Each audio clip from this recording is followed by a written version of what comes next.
Hi everyone, welcome back to grow Malayalam. ഇപ്പൊ 2025 ഇതുവരെ നമ്മൾ നോക്കുവാണെങ്കിൽ ഫോറിൻ ഇൻസ്റ്റിറ്റ്യൂഷൻ ഇൻവെസ്റ്റേഴ്സ് ഇന്ത്യൻ മാർക്കറ്റിന് ഏകദേശം 1,98,000 കോടിയാണ് വിഡ്രോ ചെയ്തേക്കുന്നത്. പക്ഷേ ഇവിടെ ഇൻട്രസ്റ്റിംഗ് ആയിട്ടുള്ള കാര്യം എന്താണെന്ന് വെച്ചാൽ ഈവൻ ഇവിടെ FIs മൊത്തത്തിൽ മാർക്കറ്റിന് പണം പിൻവലിക്കുന്നുണ്ടെങ്കിലും ചില കമ്പനികളിലേക്ക് ഡൊമസ്റ്റിക് അതിൽ ഫോറിൻ ഇൻവെസ്റ്റേഴ്സ് അവർ ഹോൾഡിംഗ്സ് കൂട്ടുന്നുണ്ട്. അതിൽ എപ്പോഴൊക്കെ FIs അതിൽ DIs ഒരു സ്റ്റോക്കിലേക്ക് കയറുമ്പോൾ അത് കാണിക്കുന്ന കോൺഫിഡൻസ് ആണ്. എന്നാലും അതിന്റെ പുറകിൽ ഫണ്ടമെന്റൽ റിസർച്ച് ചെയ്യേണ്ടത് വളരെ ഇമ്പോർട്ടന്റ് ആയിട്ടുള്ള കാര്യം തന്നെയാണ്. സോ നമുക്കിന്ന് റീസെന്റ് ഇൻസ്റ്റിറ്റ്യൂഷണൽ ഇൻവെസ്റ്റേഴ്സ് അവരുടെ ഹോൾഡിംഗ്സ് കൂട്ടിയ 3 ഫണ്ടമെന്റൽ സ്ട്രോങ് കമ്പനീസ് നോക്കാം. So let's begin today's video.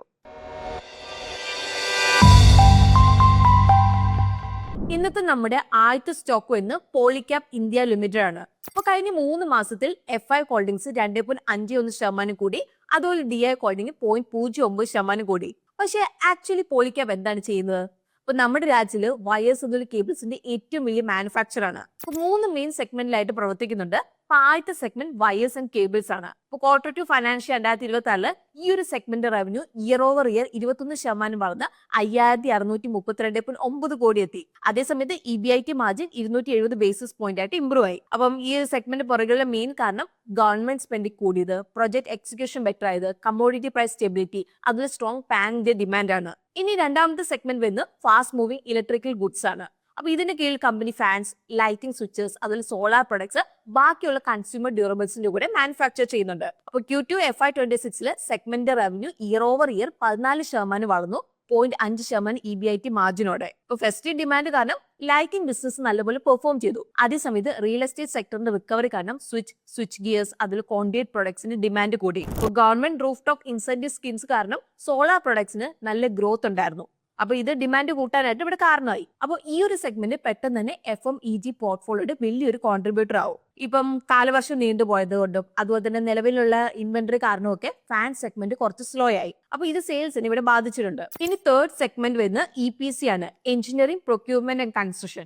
ഇപ്പൊ Q2 FY26 ഈ ഒരു സെഗ്മെന്റ് ഇയർ ഓവർ ഇയർ 19% ഇടിഞ്ഞ് 402 കോടിയായി. അപ്പൊ ഇത് മെയിൻലി പ്രൊജക്ട് എക്സിക്യൂഷൻ ഡിലേ ആയതുകൊണ്ടാണ്. PBIT മാർജിൻ 18.1% നിന്നു. പക്ഷെ വൺ ടൈം ഗെയിൻ ആയ 30 കോടി എക്സ്ക്ലൂഡ് ചെയ്തുകൊണ്ട് മാർജിൻ ഏകദേശം 10%. അപ്പൊ ഇത് കമ്പനിയുടെ ലോങ് ടേം റേഞ്ചിനുള്ളിൽ തന്നെയാണ്. അപ്പൊ ഈ ഒരു segment government projects like RDSS, അതിൽ ഭാരത് നെറ്റിൽ വർക്ക് ചെയ്യുന്നുണ്ട്. RDSS-നായിട്ട് ഏകദേശം 33.5 ബില്യൺ ഓർഡർ ബുക്കോടെ, അതിൽ ഭാരത് നെറ്റിനായിട്ട് 80 ബില്യൺ. ഇപ്പൊ മാനേജ്മെന്റ് പ്രകാരം ഹാഫ് ഇയർ എൻഡി ഫൈനാൻഷ്യൽ 2026 ഈ ഒരു പ്രോജക്റ്റിൽ നിന്നുള്ള റവന്യൂ റിക്കവറി പ്രതീക്ഷിക്കുന്നുണ്ട്. ഇപ്പം നമ്മൾ കമ്പനിയുടെ ഫൈനാൻഷ്യൽസ് നോക്കുവാണെങ്കിൽ ഇയർ ഓവർ ഇയർ റവന്യൂ 18% വളർന്നു. അപ്പൊ ഈ ഒരു ഗ്രോത്ത് മെയിൻലി വന്ന് വയർ ആൻഡ് കേബിൾ സെഗ്മെന്റിൽ നിന്നാണ്. അപ്പം ഇത് year over year 21% growth record ചെയ്തിട്ടുണ്ട്. അപ്പൊ കഴിഞ്ഞ വർഷം already 28% year over year growth company നേടിയിട്ടുണ്ട്. അതേസമയത്ത് FMEG segment 14% year over year growth overall പെർഫോമൻസിനെ പോസിറ്റീവ്ലി കോൺട്രിബ്യൂട്ട് ചെയ്തിട്ടുണ്ട്. അപ്പൊ കമ്പനിയുടെ EBITDA ഇയർ ഓവർ ഇയർ 62% വളർന്നു. അതായത് പ്രോഫിറ്റ് ഗ്രോത്ത് റവന്യൂ ഗ്രോത്തിനേക്കാളും വളരെ അധികമായി. അപ്പൊ ഇത് കാരണം EBITDA മാർജിൻ 15.8% ഇംപ്രൂവ് ആയി. അപ്പൊ ഇത് കാരണം വയേഴ്സ് ആൻഡ് കേബിൾ ബിസിനസ്സിൽ സ്ട്രോങ് പ്രോഫിറ്റബിലിറ്റി ആണ്. അപ്പൊ കമ്പനിയുടെ net profit year over year 56% കൂടി, അതിൽ മാർജിൻ 260 ബേസിസ് പോയിന്റ് ഇംപ്രൂവ് ആയി. ഇനി മെയിൻ ഗ്രോത്ത് ഫാക്ടേഴ്സ് നോക്കിയാൽ കമ്പനി പറഞ്ഞേക്കുന്നത് അവരുടെ വയേഴ്സ് ആൻഡ് കേബിൾ സെഗ്മെന്റ് ഇൻഡസ്ട്രീനേക്കാളും 1.5 മുതൽ 2 ഇരട്ടി വേഗത്തിൽ വളരുമെന്നാണ്. അടുത്ത 5 വർഷത്തിൽ 11 മുതൽ 13% ടാർഗറ്റ് മാർജിനോടെ. ഇപ്പൊ പോളിക്യാപ് ആനുവലി 1,200 മുതൽ 1,600 കോടി വരെ ഇൻവെസ്റ്റ് ചെയ്യാൻ വേണ്ടിയിട്ടാണ് പ്ലാൻ ചെയ്തേക്കുന്നത്. അപ്പൊ ഈ ഒരു ക്യാപെക്സിൽ നിന്ന് 4 മുതൽ 5 ഇരട്ടി ഇൻക്രിമെന്റൽ റവന്യൂ ജനറേറ്റ് ചെയ്യാൻ വേണ്ടിയിട്ട് സാധിക്കും. എന്നാൽ ഈ ഒരു റവന്യൂ എഫക്ട് ഫുൾ ആയിട്ട് വരാൻ വേണ്ടിയിട്ട് ഒരു 1.5 മുതൽ 2 വർഷത്തെ ഡിലേ ഇവിടെ ഉണ്ടാവും. അതേസമയത്ത് കമ്പനിയുടെ ബാലൻസ് ഷീറ്റിലെ മെയിൻ ചേഞ്ചസ് നോക്കുവാണെങ്കിൽ fixed asset year over year ഏകദേശം 27% കൂടി. അപ്പൊ ഇത് പ്രൊജക്ട് സ്പ്രിംഗിന്റെ ഓൺഗോയിങ് ക്യാപെക്സ് റിഫ്ലക്ട് ചെയ്യുന്നുണ്ട്. 2026 ഫൈനാൻഷ്യൽ ഫസ്റ്റ് ഹാഫിൽ മാത്രം 748 കോടി ഇൻവെസ്റ്റ് ചെയ്തു. ഇപ്പോൾ Q3 ഫൈനാൻഷ്യൽ 2026 വലിയ ഡിമാൻഡ് വരുമെന്ന് പ്രതീക്ഷിച്ച് ഇൻവെന്ററിയുടെ കൂട്ടി. അപ്പൊ ഇത് ക്യാഷ് ആൻഡ് ക്യാഷ് ഇക്വലൻസിൽ വിസിബിൾ ആണ്. ഇപ്പൊ ക്യാഷ് ബാലൻസ് കഴിഞ്ഞ വർഷത്തെക്കാളും 179% കൂടി. അതേസമയത്ത് റോ മെറ്റീരിയൽ സപ്ലൈസിന്റെ പേയ്മെന്റ് ഡിലേ ആയതുകൊണ്ട് ഇവിടെ പേയബിൾസ് 105 ദിവസം ഇവിടെ സ്ട്രെച്ച് ആയിട്ടുണ്ട്. ഇനി കമ്പനിയുടെ ക്യാഷ് ഫ്ലോ നോക്കുമ്പോൾ first half of financial 2026 receivable cycle improve ആയി. പക്ഷെ ക്യാഷ് ടേംസിൽ സ്റ്റിൽ 267 കോടിയുടെ ഔട്ട്ഫ്ലോ നിലനിന്നു.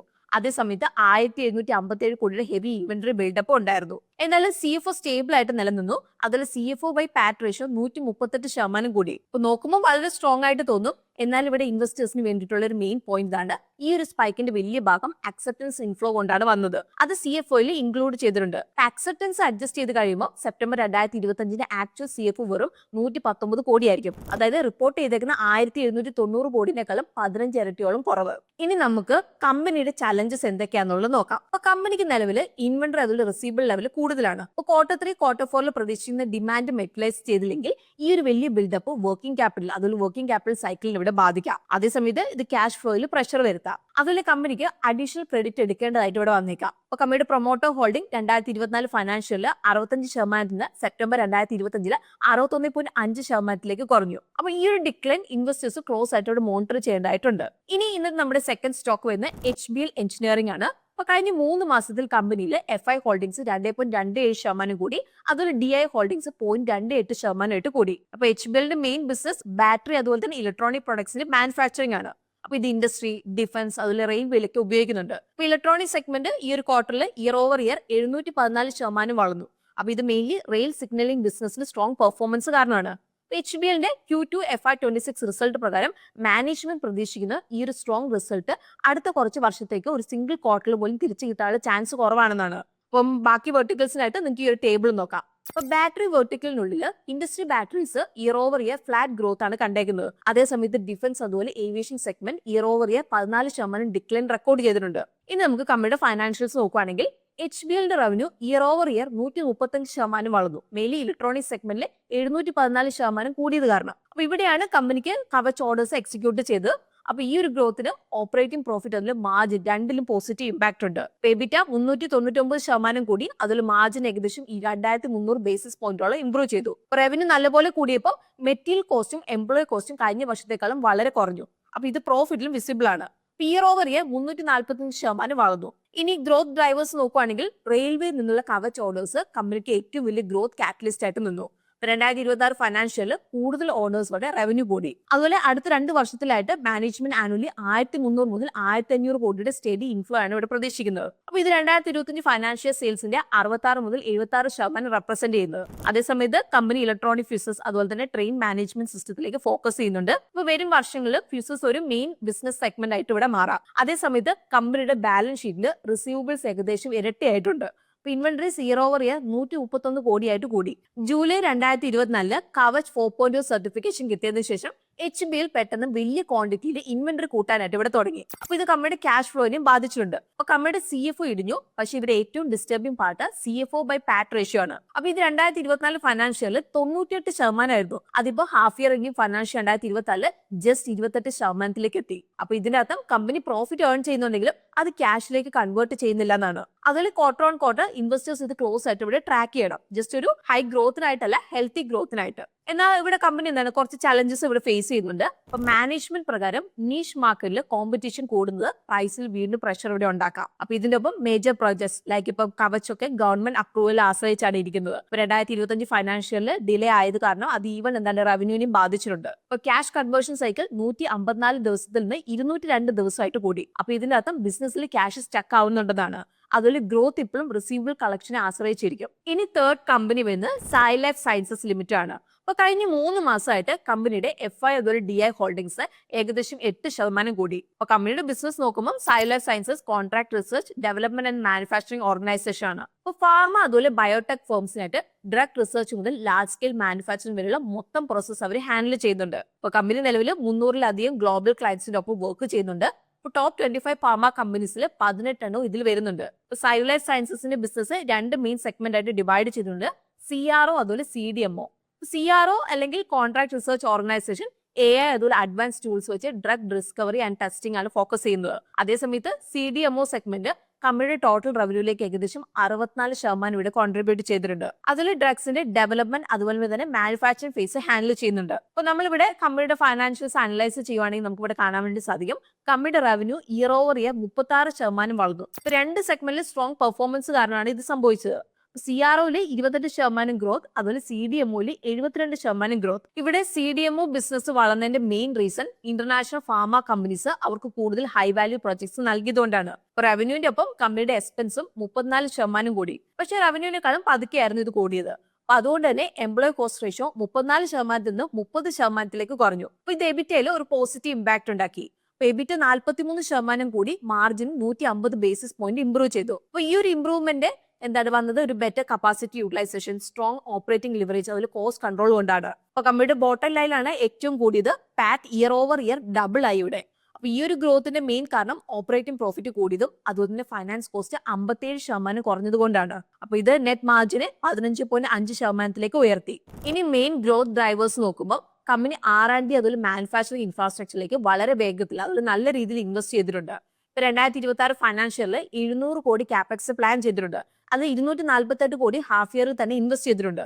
അപ്പൊ ഇത് mainly peptides, ADCs, oligo nucleotides പോലുള്ള അഡ്വാൻസ് ഡ്രഗ് ടെക്നോളജീസിൽ കാപ്പബിലിറ്റീസ് ഇംപ്രൂവ് ചെയ്യാനും മാനുഫാക്ചറിംഗ് കപ്പാസിറ്റി എക്സ്പാൻഡ് ചെയ്യാനുമാണ്. അപ്പൊ ഇതിനൊപ്പം മാനേജ്മെന്റ് ടാർഗറ്റ് അടുത്ത 2 മുതൽ 3 വർഷത്തിൽ 15 മുതൽ 20% റവന്യൂ ഗ്രോത്ത് നേടാനാണ്. അതിൽ 28 മുതൽ 30% എബിറ്റ മാർജിനും. അതേസമയത്ത് കമ്പനിയുടെ ബാലൻസ് ഷീറ്റിൽ കാണിക്കുന്ന ബോറോയിങ്സ് നല്ല രീതിയിൽ കുറഞ്ഞതാണ്. എസ്പെഷ്യലി ലോങ് ടേം ബോറോയിങ്സ് 0 ആയിട്ടുണ്ട്. അപ്പൊ കമ്പനി അവരുടെ IPO ഫണ്ടിൽ നിന്ന് 720 കോടി ഉപയോഗിച്ചുകൊണ്ട് പഴയ ലോൺസ് ഇവിടെ റീപേ ചെയ്തിട്ടുണ്ട്. അപ്പൊ റിസീവബിൾസ് വലിയ രീതിയിൽ കൂടിയതും പേയബിൾസ് നോർമൽ ലെവലിലേക്ക് വന്നതുകൊണ്ട് കമ്പനിക്ക് ഇവിടെ ക്യാഷ് ടൈറ്റ് ആയി. ഇപ്പൊ ക്യാഷ് ഇൻ ഹാൻഡ് ഇവിടെ കുറഞ്ഞു.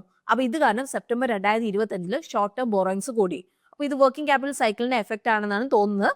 റിസീവബിൾസ് പെട്ടെന്ന് കൂടിയത് CFOനെ ഡയറക്ട്ലി ഇവിടെ ബാധിച്ചിട്ടുണ്ട്. ഹാഫ് ഇയർ എൻഡിംഗ് ഫൈനാൻഷ്യൽ 2026 93 കോടിയിലേക്ക് എത്തി. അപ്പൊ CFO ബൈ പാറ്റ് റേഷ്യോ ഇടിഞ്ഞു. 2025 ഫൈനാൻഷ്യലിൽ 185% നിന്ന് 65%. അപ്പൊ ഇത് വർക്കിംഗ് ക്യാപിറ്റൽ ടൈറ്റ് ആവുന്നതും ക്യാഷ് കൺവേർട്ട് ചെയ്യാനുള്ള ബുദ്ധിമുട്ടുണ്ടെന്നുള്ളതാണ് കാണിക്കുന്നത്. ഇനി കമ്പനിയുടെ കുറച്ച് മെയിൻ ചലഞ്ചസ് നമ്മളിവിടെ നോക്കുകയാണെങ്കിൽ കമ്പനിയുടെ 90%-ലധികം റവന്യൂ എക്സ്പോർട്ടിൽ നിന്നാണ് വരുന്നത്. അപ്പൊ അതുകൊണ്ട് തന്നെ ഗ്ലോബൽ താരിഫിൽ ഇപ്പൊ എന്തെങ്കിലും ഒരു മാറ്റം വന്നാൽ അല്ലെങ്കിൽ ഫോറിൻ കറൻസി മൂവ്മെന്റിൽ എന്തെങ്കിലുമൊക്കെ ഒരു മാറ്റം വന്നിട്ടുണ്ടെങ്കിൽ അത് കമ്പനി എന്താണ് അതിലേക്ക് ഹൈലി സെൻസിറ്റീവ് ആണ്. അപ്പൊ എന്തെങ്കിലും ഒരു ഗ്ലോബൽ ഷിഫ്റ്റ് വരുവാണെങ്കിൽ അത് റവന്യൂ അതിൽ പ്രോഫിറ്റബിലിറ്റി രണ്ടിനും ഇവിടെ ബാധിക്കുന്നതായിരിക്കും. സോ ഇതാണ് FIs അതുപോലെ DIs കോൺഫിഡന്റ്ലി അവരുടെ ഹോൾഡിംഗ്സ് കൂട്ടിക്കൊണ്ടിരിക്കുന്ന 3 ഫണ്ടമെന്റലി സ്ട്രോങ് കമ്പനികൾ. ഇന്നത്തെ വീഡിയോ നിങ്ങൾക്ക് യൂസ്ഫുൾ ആയിട്ടുണ്ടാവും എന്നാണ് നമ്മൾ വിചാരിക്കുന്നത്. വീഡിയോ നിങ്ങൾക്ക് യൂസ്ഫുൾ ആയിട്ടുണ്ടെങ്കിൽ വീഡിയോ ലൈക്ക് ചെയ്യാൻ വേണ്ടി ശ്രദ്ധിക്കണം. പിന്നെ നമ്മൾ ഡിസ്കസ് ചെയ്ത 3 കമ്പനികളിലെ ഏത് കമ്പനിയാണ് നിങ്ങൾക്ക് കുറച്ചും കൂടി പ്രോമിസിംഗ് ആയിട്ട് തോന്നിയത് അതൊക്കെ നിങ്ങൾക്ക് കമന്റ്സിൽ നമ്മളോട് ഷെയർ ചെയ്യാവുന്നതാണ്. അതുകൊണ്ട് നിങ്ങളുടെ ഫീഡ്ബാക്സ് നിങ്ങൾക്ക് താഴെ ഷെയർ ചെയ്യാവുന്നതാണ്. അപ്പോൾ ഇന്നത്തെ വീഡിയോ നമ്മൾ ഫുള്ളി എഡ്യൂക്കേഷണൽ പർപ്പസിനായിട്ടാണ് നമ്മൾ കവർ ചെയ്തിരിക്കുന്നത്. ഇതൊരു ബയോ സെൽ റെക്കമെൻഡേഷൻ അല്ല എന്നുള്ള കാര്യം നമ്മളിവിടെ എടുത്തു പറയാണ്. അപ്പോൾ നിങ്ങൾ ഏതെങ്കിലും ഒരു കമ്പനിയിലേക്കൊക്കെ ഇൻവെസ്റ്റ് ചെയ്യുന്നതിന് മുമ്പ് ഡീറ്റെയിൽ ആയിട്ട് റിസർച്ച് ചെയ്തതിന് ശേഷം മാത്രം ഇൻവെസ്റ്റ് ചെയ്യാൻ വേണ്ടിയിട്ട് നിങ്ങൾ ശ്രദ്ധിക്കണം. സോ നമുക്ക് പുതിയൊരു വീഡിയോ ആയിട്ട് ഗ്രോ മലയാളം ചാനലിലൂടെ പെട്ടെന്ന് കാണാം. അതുവരെ take care, happy investing and bye from Rincy.